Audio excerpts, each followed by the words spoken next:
Now, he don't really need no introduction, but go on, give him one, man, just for the hell of it. Man, you already know, man. Big Boss Bodeal, man. Chicago's own. You know what I'm saying?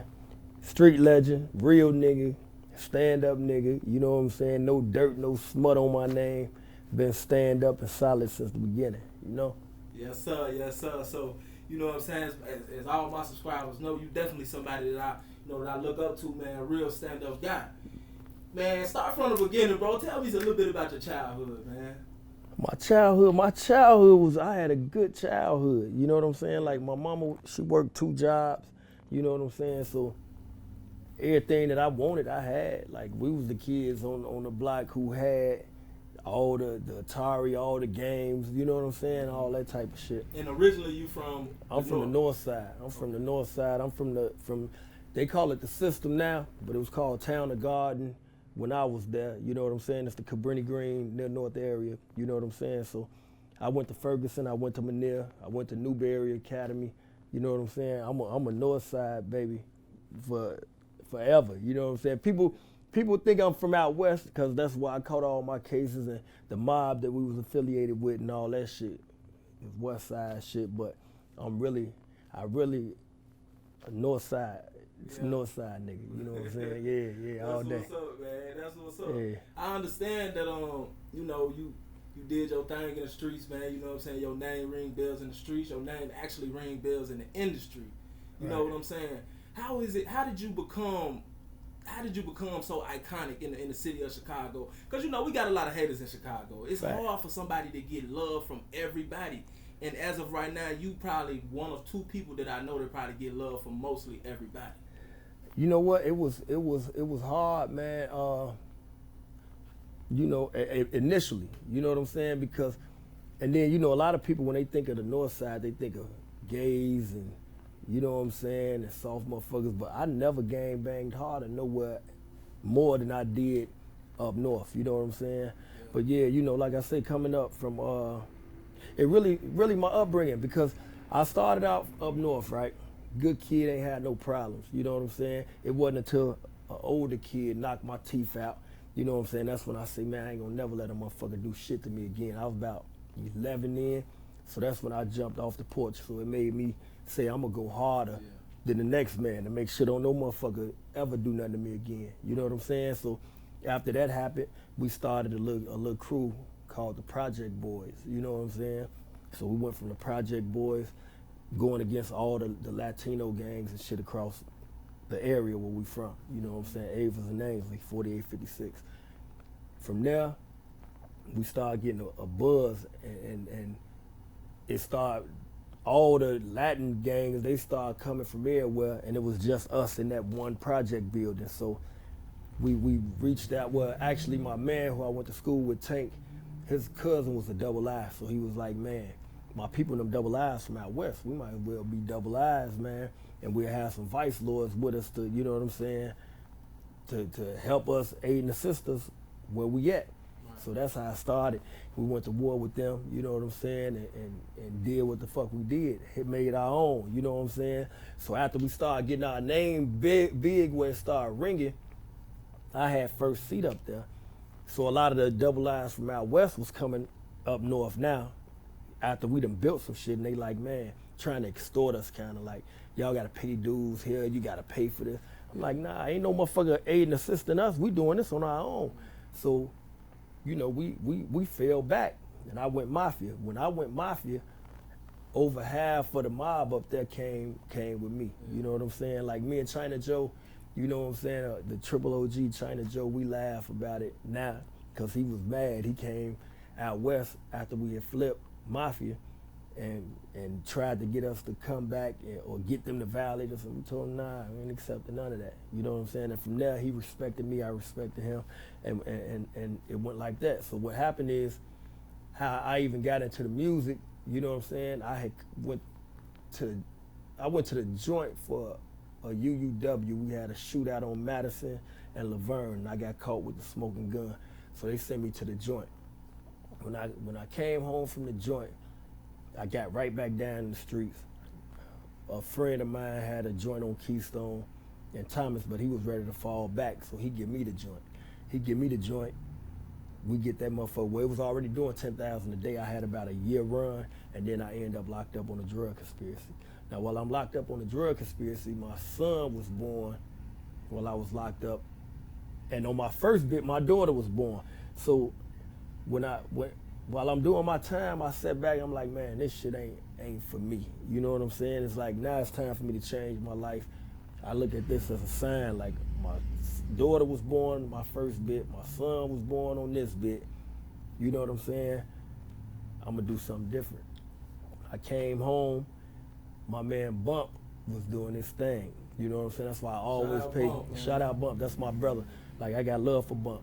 You know what I'm saying? When Bump was doing his thing, I watched him do his thing, and he inspired me to do music. You know what I'm saying? Like, watching how he moved, because they moved, the Goon Squad had a movement. They would come through 200-300 deep, but the difference between what I saw, what he was doing, it was so many people running with the name, he didn't really have control over all them people, so they was robbing motherfuckers, doing a lot of shit, but his name is the one that was gonna take the heat. It wasn't, you know what I'm saying, it was Bump them did that. No matter who did it, if they was with the Goon Squad, that's Bump them. So I said, okay, we gonna move the same way. You know what I'm saying? He inspired me the way we move. That's why we moved deep. But the difference was I ran my shit with an iron fist. All my guys, we was militant. Like, they knew if a motherfucker fucked with us, then we got down and handled our business. But I let them know this gonna be our ticket up out the hood. You know what I'm saying? After shooting this DVD called Ghetto Passes, it ended up in the hands of somebody down at BET 106 and Park Freestyle Friday. And they called me and asked me if I wanted to get on there. So I did that for like a month and a half. Now every week while I'm on there, they had new judges and shit like that. So I made a lot of connects, like from AZ to J Bug, from B2K, from Paul Wall to everybody, and they started fucking with me. So when the city started seeing me on 106 and Park, they started embracing me. Yeah. Then when they started seeing me out, because they used to film it on Thursday.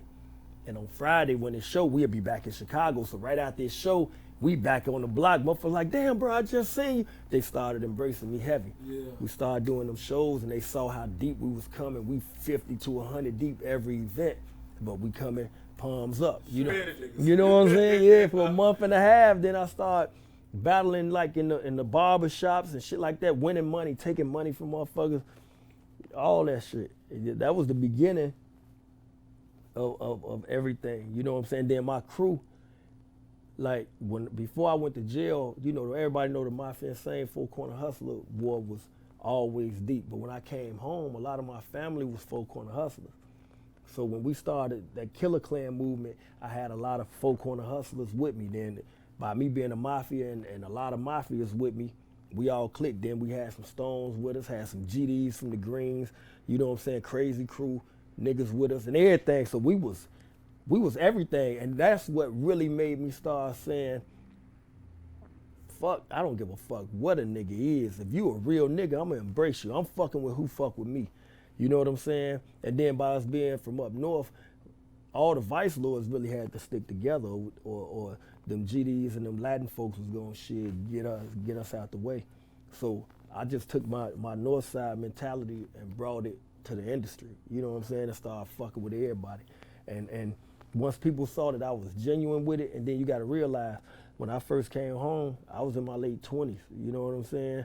So I wasn't like these young niggas, how they doing it now, 18, 17, then I had guidance, like, you know what I'm saying, like I knew Angelo, you know what I'm saying, I fucked with our king, with KT, I knew a lot of the chiefs, like Willie Lloyd and them, and all them. Like, I was a shorty watching these guys, you know what I'm saying? And they always showed me love and embraced me, you know what I'm saying? So I always listened to guys like Nose and a lot of real street legends that put in a lot of work.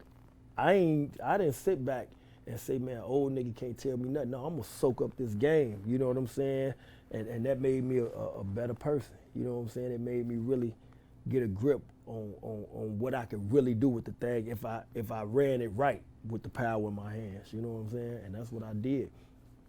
So people started fucking with me. So what really got the city to fucking with me heavy, because from the beginning I was fucking with everybody, a lot of the older guys.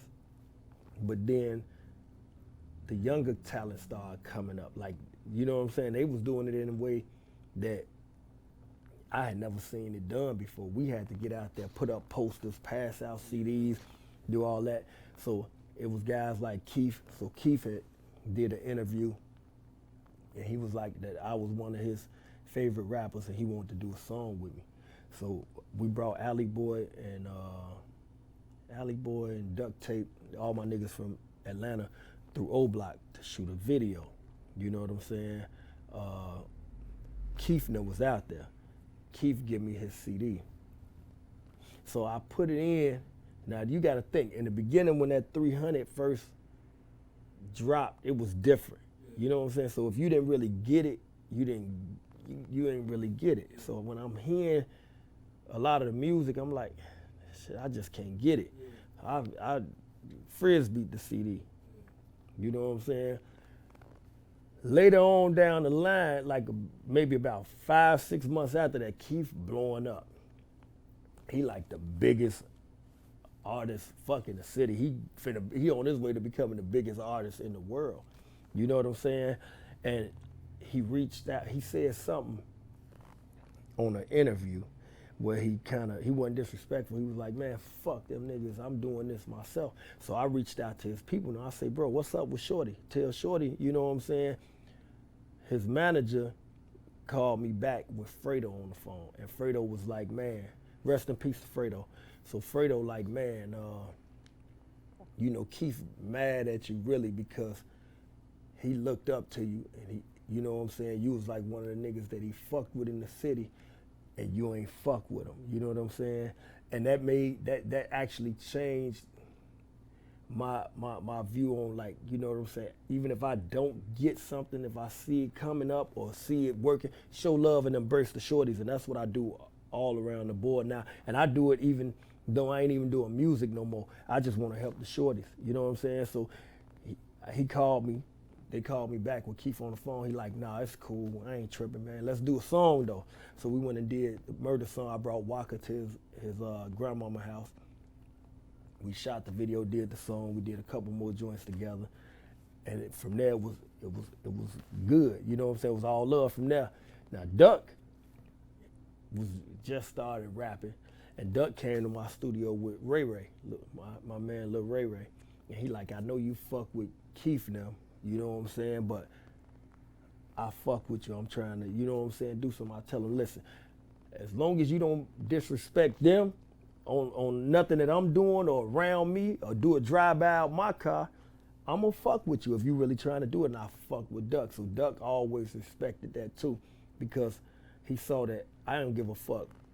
I don't have nothing to do with y'all beefs and y'all wars. I really want to see all you young niggas win. Y'all all in a position to get rich and take your family out the hood and live good.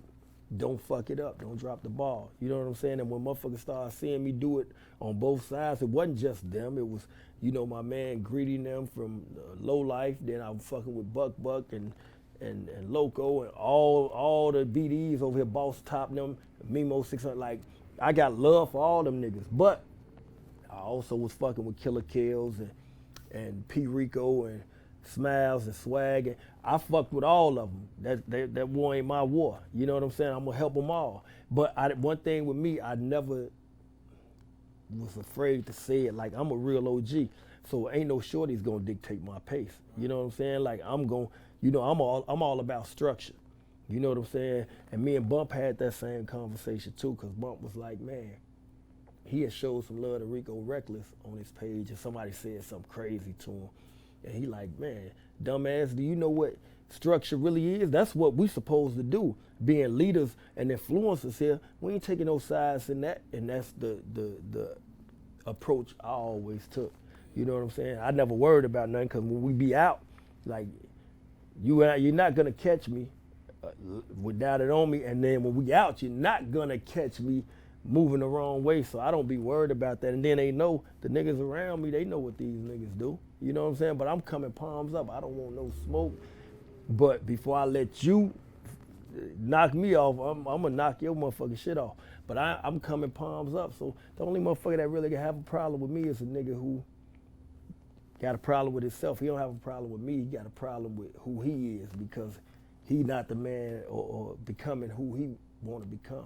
And the motherfucker want to find somebody else to try and blame it on or take that anger out on. So. What do you think was the biggest blow that actually caused the breakdown of structure? A lot of the cheese, not locking up them cheese. Like without the head, the body gonna fall. You know what I'm saying? You give all these heads and all these chiefs all these years. Don't nobody else want to step up to the plate because they like, even the older guys who coming home, they like, man, I ain't getting out there because them niggas, I'm gonna end up with life out here. You know what I'm saying? Nobody want to step up to the plate because they scared that, you know, motherfucker gonna end up shit with 1,000,000 years. You know what I'm saying? Trying to get some shit in order, but it's needed, man, because these shorties, they say it all the time. I ain't got no big homies. Ain't no big homies out here. We the big homies. And it's really the truth.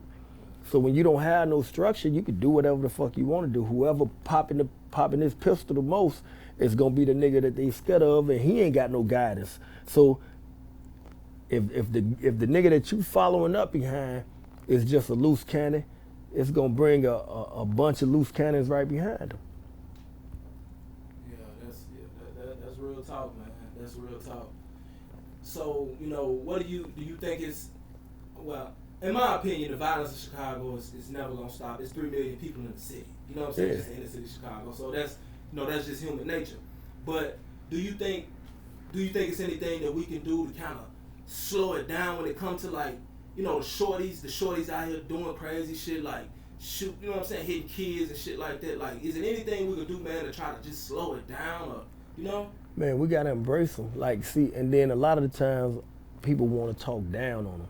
Mm-hmm. Man, these stupid ass niggas. Nah, see, I understand it. Yeah. You know what I'm saying?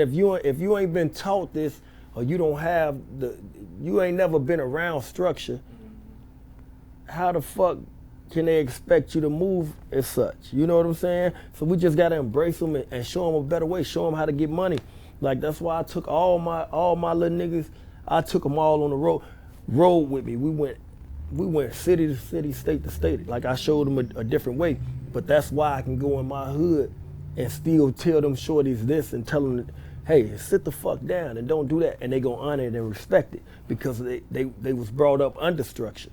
You had no choice. If you wasn't following structure, you couldn't have been a part of what the fuck we was doing. Period. Like, you ain't no loose cannons with me. Now, it's some wild niggas that do what they do, but they not moving like that. And then if it do get to a certain point, I can pick up the phone and get something squashed like that. You know what I'm saying? Whereas on the other end, it ain't nobody to squash it. You know what I'm saying? So we just gotta embrace it, man. It's rough. The violence will never stop. Violence been going on since the beginning of time. You know what I'm saying? So that's just what it's gonna be. Like, we gotta understand that. But like back when I was coming up, I knew we'd get fucked up if we went and shot an innocent kid or hit, like, you know what I'm saying? Like, I was a shorty when the shit happened with Dantrell Davis, when he got killed in the Greens. It was a peace treaty. You know what I'm saying? A citywide peace treaty over that shit. Now, look at all these kids getting killed and ain't shit happening. Motherfuckers harboring the killers and, you know what I'm saying, protecting them and all. Nah, that shit back in the day, structure would have made a motherfucker, nah, you gonna turn yourself the fuck in, or you gonna get up out of here in a motherfucking box. And that make the next man think, damn, they made sure he turned himself in, or Shorty got his motherfucking block knocked off. I ain't gonna do that because the same shit that happened to me if I'm out here reckless like that. You know what I'm saying? So I think it gotta be some sort of structure brought back. It gotta be. Yeah. And then the internet. We didn't have internet back then. So, and when motherfuckers talking about all these motherfuckers that's dead, I tell a motherfucker in a minute, like, why you talking about a dead motherfucker? He can't do shit to you. You got all these motherfuckers out here that's trying to kill you. Nigga, that's who you need to be focusing on and talking about. You talking about a motherfucker who gone already. You know what I'm saying? Like, I say this all the time. Social media and the internet is dangerous. You're like, that shit dangerous. You got a better chance of I got a better chance of walking out of here and slapping the motherfucker right in his motherfucking mouth.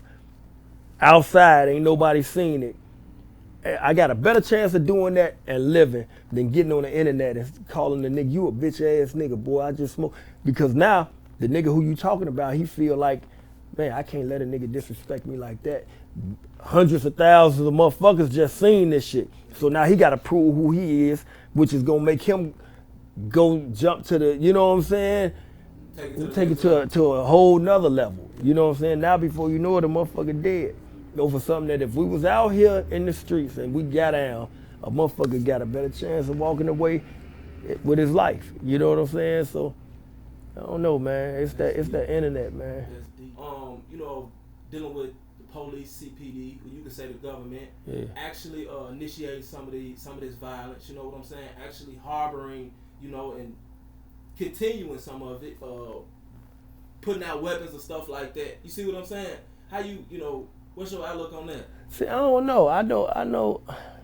Cause see, I know a lot of niggas who coming with them guns and bringing them motherfuckers. Like, you know what I'm saying? But I do believe that the police letting that shit happen. I do believe that, you know, when motherfuckers talking about defunding the police and all that, they like, okay, we're gonna back up, let these motherfuckers continue to whack each other, and they gonna see that they really need us. They know who doing these murders. Some of these murders on tape. Yeah. I know a motherfucker who knocked a motherfucking shit off on tape. This shit, the police got it. And they ain't went and got that man yet. You know what I'm saying? So, you know, I don't know, man. It's definitely some type of conspiracy behind it. Like they letting a lot of this shit go on. As far as like bringing the guns, and they bringing them, but I believe they just got. They making the access too easy to get, because I know motherfuckers who buying crates of guns and bringing them motherfuckers right to the hood, but it's the niggas that's doing it and passing them motherfuckers out. A shorty got a 30 popper or got something with a motherfucking drum on it, and he ain't got $10 in his pocket to get a burger. You know what I'm saying? So it's definitely, I feel you on that to a certain extent. Yeah. I feel you. Always, I feel like if I'm not giving you real shit or really letting you know mistakes that I see you making that could potentially cost you your life, then I'm not an OG. I'm not one of the niggas who I say I am in the city. So I always tell these guys that, and they always respect it for the most part. You know what I'm saying? So it's like, you know, the same thing like with Duck. I was helping Duck. Duck had did the 2020 Vision campaign shit for me and all that shit, man. And when he dropped that last song, I called him. I say, man, bro, I don't think that was a good idea. And he say, man, I know. But he say, but man, bro, like you gotta realize I tried to extend my hand and do the Chicago Legends. I was listening to what you were saying, trying to do the right thing. He say, but what do you do when a motherfucker keep on popping shots at your dead brother and your dead homies after you tried to extend your arms to them? You know what I'm saying? And I sat back and thought about it like, I feel him. You know what I'm saying? Because I was a young nigga. Me being who I am now, I wouldn't react like that. You know, I still do what I'm doing, but how can you expect somebody in their 20s to act like somebody 40 years old? Like, it ain't gonna work. So my thing is, I'm just gonna keep on pushing, man, and keep on trying to support all the shorties and all the youngins that's doing it. I'm talking about from every side. I don't give a fuck what a nigga is. You know what I'm saying? Like whether it's LV with the MLDs or Smiles with the Kings or Dirk with the BDs, and you know what I'm saying? Shit, Ruger with the G. I don't give a fuck what a nigga is. Like, you know what I'm saying? Period. Whether it's the foes or the four corner hustlers or the vice lords, the C's or the try. I don't give a fuck about none of that shit, because I see all young black brothers that got a chance to get out the hood. I'm trying to let them know, don't fuck that chance up, because trouble easy to get into, but it's hard to get out of. You know what I'm saying? And I talk that shit because that's what I really want. You know what I'm saying? But I also let a motherfucker know, don't take that shit or think that it's sweet or take my kindness for my weakness, because I will knock your motherfucking shit off. But I don't want that, and I always let a motherfucker know I don't want no smoke. You want to talk slick, you can have that. You know what I'm saying? As long as you don't cross the gun line, we peaceful. And that's just how I look at it. Yeah. That's peace, man. That's peace, man. A lot of wisdom. A lot of wisdom, man. Let the people know where they can go find you at. Man, on Instagram at Bodealbsm, Facebook at Bodeal, Twitter at Bodeal, RTStalent.com. You know, send all your music. You know what I'm saying? We always looking for hot artists, hot producers, videographers, models, everything, man. We working, man. Keep doing your motherfucking thing, man. I salute you. Anything you need from me or my people, bro, the doors is open, man. We're gonna roll out the red carpet for you. Whenever you wanna hit the hood, man, you come out west, we're gonna roll the red carpet out, man. You get a lot of footage out there. You get a lot of, you know, some interviews on the block with some of the real niggas out there. Like whenever, like shit, you can do, man. We can set that shit up ASAP. Yeah. We can do that